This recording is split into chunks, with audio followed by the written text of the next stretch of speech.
नमस्कार, मैं हूं आपके साथ गौरव राजेंद्र। बुलेटिन की शुरुआत करते हैं। दिल्ली की सीएम रेखा गुप्ता ने एक्स पर पोस्ट करते हुए लिखा कि धरती आबा भगवान बिरसा मुंडा जी की जयंती पर उन्हें कोटि कोटि वंदन और सभी देशवासियों को जनजातीय गौरव दिवस की हार्दिक शुभकामनाएं। भगवान बिरसा मुंडा जी का जीवन त्याग, संघर्ष और अदम्य साहस का अद्वितीय प्रतीक है। उन्होंने स्वतंत्रता आंदोलन को नई दिशा देने के साथ साथ आदिवासी समाज को और गौरव, अधिकार और अस्तित्व की रक्षा के लिए अपना संपूर्ण जीवन समर्पित कर दिया। उनकी वीरता, उनके आदर्श और उनकी संस्कृति संरक्षण की पवित्र भावना आज भी जनजातीय समाज की अस्मिता को सशक्त बनाती है। धरती आबा की अमर गाथाएं आने वाली पीढ़ियों को राष्ट्रभक्ति, कर्तव्यनिष्ठा और अपने मूल्यों के प्रति प्रतिबद्ध रहने की प्रेरणा देती रहेगी।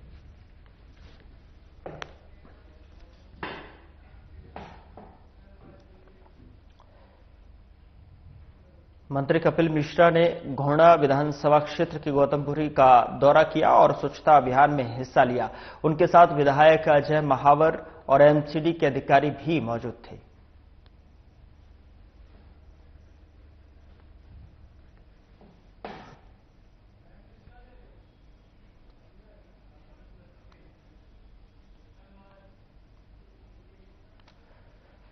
कांग्रेस सांसद केसी वेणुगोपाल ने पार्टी अध्यक्ष मल्लिकार्जुन खड़गे से उनके आवास पर मुलाकात की, जिसके बाद उन्होंने कहा कि बिहार से जो नतीजे आए हैं वे हम सभी के लिए अविश्वसनीय हैं। हमारे गठबंधन दल इस पर विश्वास नहीं कर रहे हैं। हम आंकड़े इकट्ठा कर रहे हैं और गहन विश्लेषण कर रहे हैं। 1 से 2 हफ्ते में हम ठोस सबूत पेश करेंगे। चुनाव आयोग पूरी तरह से एक तरफा है। ये प्रक्रिया संदिग्ध है। Is unbelievable for all of us. This is not only for Congress, entire Bihar people are not believing it. Our alliance parties, we discussed with all of them, they are not believing it. And I don't know, media people also, whether you believing or not. Because 90% plus strike rate for a political party, which has not happened in Indian history. Because that 90% strike rate happened there. And we are doing a thorough analysis. We are collecting the data.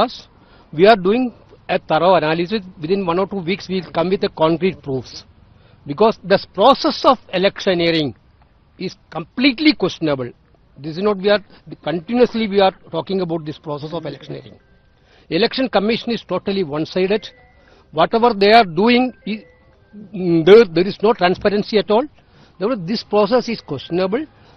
Anyway, we are going to collect the data from everywhere and entire Bihar. Then we will come with the facts. That's all. Yesterday, even Rahul sir questioned that election commission was not fair and transparent since beginning. No, not only yesterday. When after Haryana election, we told about this. Immediately after the Haryana election result, we told about this Haryana election rigged. Nobody believed that. Now we come with the evidences that the election commission questioned that evidence. I think Bihar also we will come with the concrete proofs. उधर CDS general Anil Chauhan ने उद्योग जगत से appeal की है कि वे राष्ट्रवाद और देशभक्ति की भावना को अपने प्रयासों में शामिल करें। उन्होंने कहा कि उद्योगपतियों को अपनी क्षमताओं के बारे में सच्चा होना होगा और किसी अनुबंध पर हस्ताक्षर करने के बाद उसे समय पर पूरा करना जरूरी है। जनरल चौहान ने यह भी स्पष्ट किया कि लागत प्रतिस्पर्धी बनने का मतलब भारतीय सशस्त्र बलों को महंगे उत्पाद बेचना नहीं, बल्कि विदेशी बाजार में प्रतिस्पर्धा करने के लिए सस्ती और गुणवत्ता वाली चीजें तैयार करना है। उनका कहना था कि अगर उद्योग जगत अपनी क्षमताओं में ईमानदार नहीं रहेगा तो यह देश की सुरक्षा और रक्षा क्षेत्र के लिए नुकसानदेह होगा। We expect a bit of nationalism and patriotism in your profit-driven endeavors. I'm given to understand, actually, the Army was telling me that they were scouting around for 5th and 6th EP procurements. Most of the people have overpromised things and they fail to deliver in that time frame. Now, this is unacceptable. Defense reforms is not a one-way street. Industry will have to be truthful about their capabilities to us. You can't leave us in a lurch. If you sign a contract and you don't deliver at that particular time, it's a capability that is being lost. You have to be truthful about your indigenous capabilities. There could be security related issues. A lot of industries say, okay, this is 70% indigenous, but actually if you find out, it is not. So you have to be truthful in this, because it is related to its questioning matters of security. You will have to be cost competitive. Cost competitive not for selling to the Indian Armed Forces. You have to be cost competitive so that you can compete in the foreign market. You can't have products which are overpriced. उधर दिल्ली के Lal Qila metro station के पास हुए धमाके के आरोपी doctor Umar की पहचान की पुष्टि पुलिस ने कर ली है। उमर का फोटो भी पुलिस ने जारी किया है।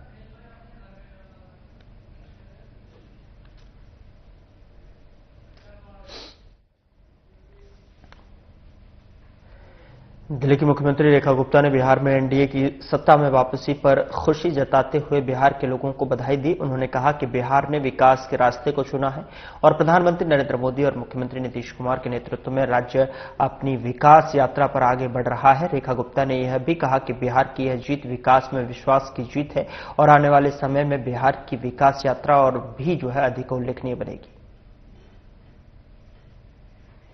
रिजल्ट बहुत बम्पर आ रहा है एनडीए के फेवर में, क्या कहना चाहिए? ढेर सारी बधाई बिहार की जनता को, जिन्होंने अपने लिए विकास का पथ चुना। आदरणीय नरेंद्र मोदी जी के नेतृत्व में, नीतीश कुमार जी के नेतृत्व में बिहार जिस तरीके से प्रगति की राह पे चला था, वो आगे वो रास्ता और प्रशस्त होने वाला है। बिहार की जीत सच में विकास में विश्वास की जीत है और आप सबको ढेर सारी बधाई, दिल्ली को भी बिहार को भी।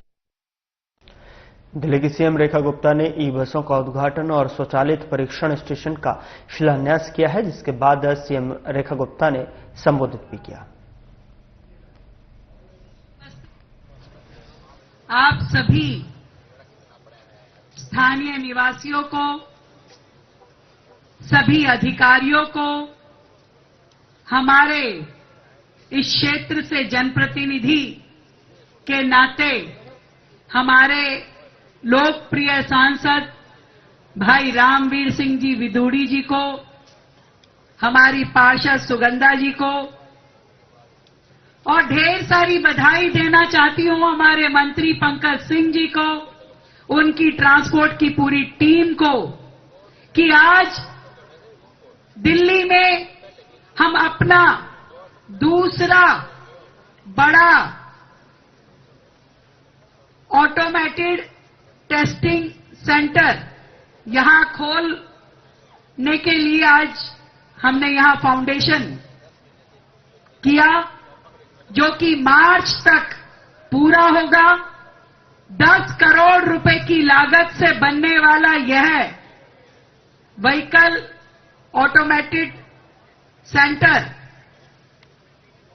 अपने आप में इसलिए जरूरी है क्योंकि दिल्ली में जब हम प्रदूषण की बात करते हैं, दिल्ली के पर्यावरण की बात करते हैं, तो जब अलग अलग पक्षों को देखा जाता है तो लोग कहते हैं कि भी ट्रांसपोर्टेशन के कारण, व्हीकल्स के कारण जो प्रदूषण होता है वो एक बहुत बड़ा कारक होता है पर्यावरण की स्थिति बिगाड़ने के लिए। और मैं आज दिल्ली के अपने भाई बहनों को ये भी जानकारी देना चाहती हूं कि जब दिल्ली की सड़कों पे करोड़ों व्हीकल चलते हैं तो उनको हर साल सालाना अपना फिटनेस सर्टिफिकेट लेना होता है।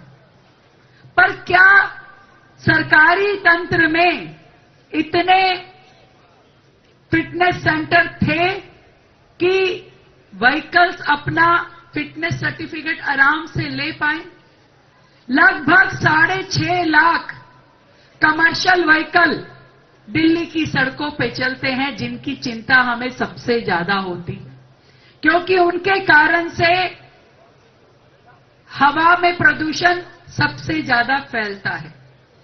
परंतु पिछली सरकार के कार्यकाल में मात्र केवल एक झुंझुनू इस फिटनेस सेंटर को चलाया जा रहा था, जिसकी कैपेसिटी केवल 47,000 व्हीकल प्रति वर्ष थी और लाखों व्हीकल दिल्ली एनसीआर में अपने फिटनेस के लिए भटकते रहते थे। प्रॉपर एजेंसी, प्रॉपर सेंटर उनके लिए कुछ भी नहीं था।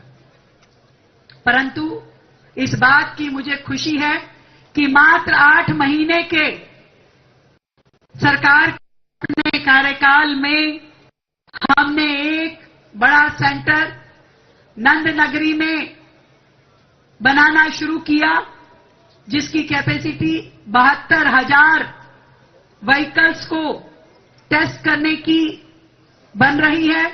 और उसी प्रकार से दूसरा आज यहां तैखंड में उसी 72,000 कैपेसिटी से व्हीकल को टेस्ट करना, वो भी पूरी तरीके से ऑटोमेटेड, किसी भी प्रकार का मैनुअल इंटरफेरेंस जिसमें नहीं।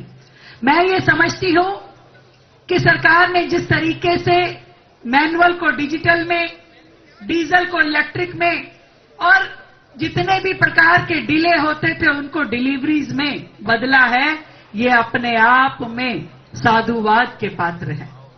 दिल्ली जो लगातार प्रदूषण से जूझ रही है, उसकी दिशा में, उस समाधान की दिशा में इस तरह के सेंटर खुलना अपने आप में एक बेहतर प्रयास है।